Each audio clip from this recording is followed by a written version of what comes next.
Perkenalkan, nama saya Kamsiah dengan NIM 12016003. Saya dari kelas 5C Prodi Akuntansi Syariah, Fakultas Ekonomi dan Bisnis Islam IAIN Pontianak.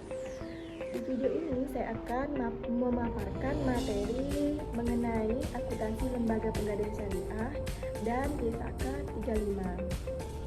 Baik, untuk mempersingkat waktu, langsung saja ke materi yang pertama, yaitu mengenai akuntansi lembaga pegadaian syariah. Gadai syariah dalam bahasa Arab disebut dengan arwan. Dalam definisinya, arwan adalah barang yang digadaikan, rohin adalah orang yang menggadaikan, dan murtahin adalah orang yang memberikan pinjaman.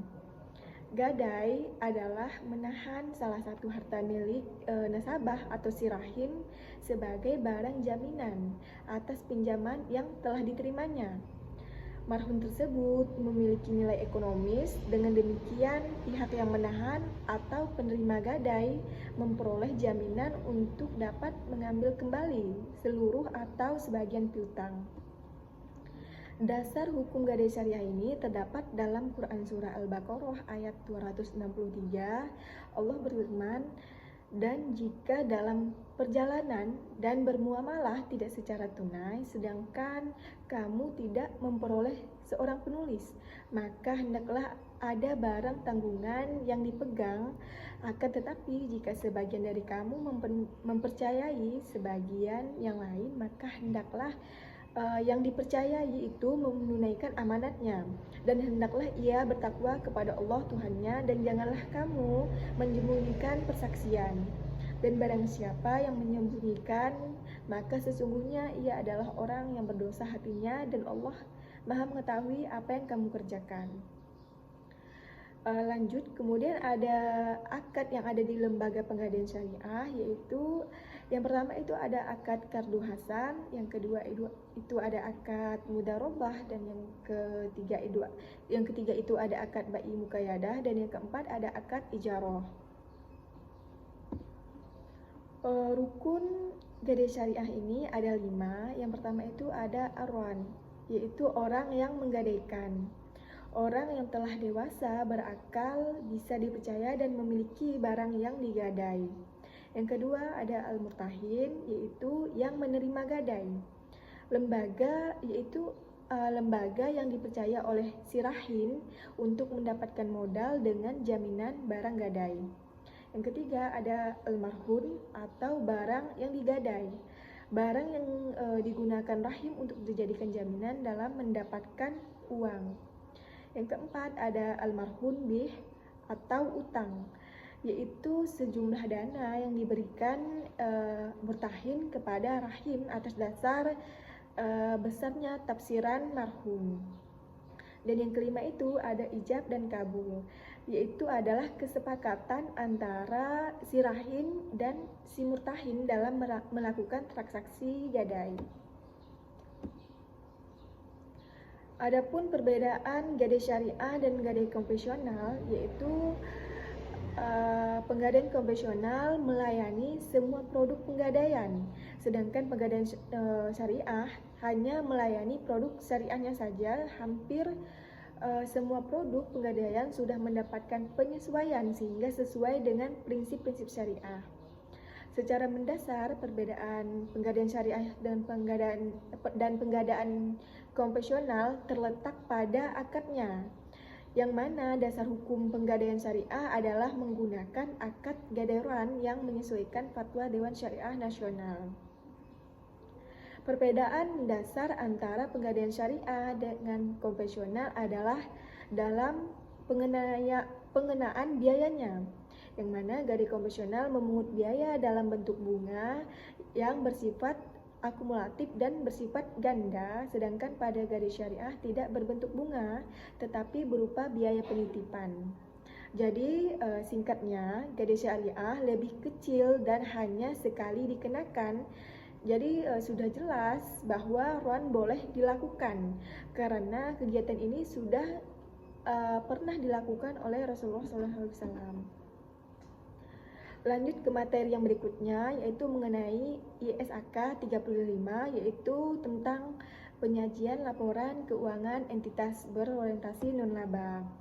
SAK atau yang disingkat dengan interpretasi standar akuntansi keuangan yang diterbitkan oleh Dewan Standar Akuntansi Keuangan Ikatan Akuntansi Indonesia merupakan interpretasi dari PSAK 01, yaitu tentang penyajian laporan keuangan pada paragraf 05 yang memberikan contoh bagaimana entitas berorientasi non-laba membuat penyesuaian.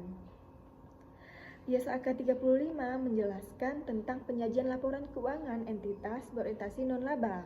Istilah terjemahan kata dari non for profit dirubah oleh DSAK IAI dalam ISAK 35 menjadi non-laba dengan dasar bahwa sesungguhnya aktivitas utamanya tidak berorientasi mencari laba, namun bukan berarti tidak menghasilkan laba.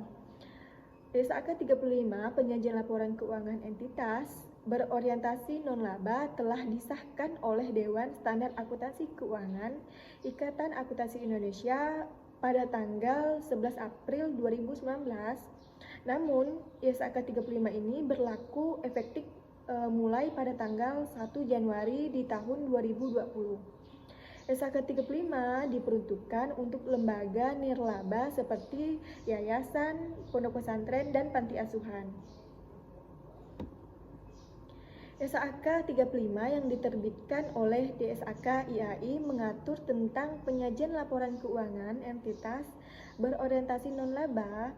DSAK IAI tidak memberikan definisi maupun kriteria untuk membedakan apakah entitas berorientasi non-laba dari entitas bisnis berorientasi laba, karena perundang-undangan di Indonesia telah mengatur secara spesifik mengenai definisi dan ruang lingkup entitas berorientasi non-laba tidak ditemukan. Oleh karena itu, entitas melakukan penilaiannya sendiri untuk menentukan apakah entitas ini merupakan suatu entitas berorientasi non-laba, kemudian terlepas dari bentuk badan hukum entitas tersebut, sehingga dapat menerapkan interpretasi ini. PSAK 35 merupakan interpretasi dari PSAK 1 paragraf 05 yang memberikan contoh bagaimana entitas berorientasi non-laba membuat penyesuaian, yaitu dalam penyesuaian deskripsi yang digunakan untuk beberapa pos dalam laporan keuangan dan penyesuaian deskripsi yang digunakan untuk laporan keuangan itu sendiri. Entitas melakukan penilaiannya sendiri untuk menentukan apakah entitas merupakan suatu entitas berorientasi non-laba, namun terlepas dari bentuk badan hukum entitas tersebut sehingga dapat menerapkan interpretasi ini. Adapun beberapa faktor yang dapat dipertimbangkan entitas, yaitu yang pertama, apakah sumber daya entitas berorientasi non-laba berasal dari pemberi sumber daya yang tidak mengharapkan pembayaran kembali atau manfaat ekonomik yang sebanding dengan jumlah sumber daya yang diberikan. Dan yang kedua, menghasilkan barang maupun jasa tanpa bertujuan memumpuk laba. Dan jika entitas berorientasi non-laba menghasilkan laba, maka jumlahnya tidak dibagikan kepada pendiri atau pemilik entitas berorientasi non-laba tersebut.